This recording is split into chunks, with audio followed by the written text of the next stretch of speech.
just on Nkunku, like, it's just an absolute disgrace. Like, he does nothing right. Like, he can't hold up play. He can't occupy defenders. He can't run the channels.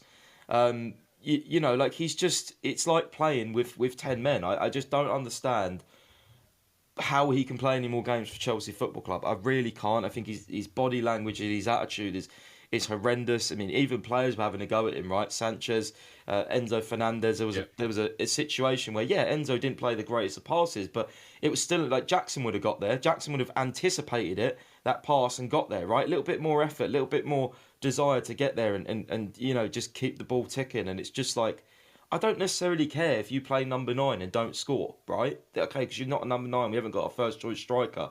But at least show me you can occupy defenders. At least show me that you can have the effort to run the channels and create spaces for others. Because look what happened when Jackson came on, right? Literally first instance, he runs in behind, you know, and the ball comes over the top for Enzo Fernandez. And yeah, he didn't score, but what did he do? He occupied defenders for the rest of the game. He won a couple of fouls on the halfway line from getting the ball dropping deep and flicking it over the defender. And it just, Jackson just does so much for our team that Nkunku, when Nkunku plays, it is like having 10 men.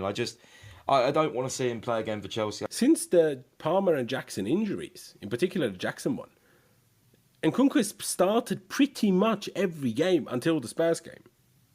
Whether it was left wing or striker, like start striking in the beginning, then we stopped doing that and played Neto up front. But he was at left wing pretty much every time in the main team. He just never did anything there either. He just doesn't do anything anywhere.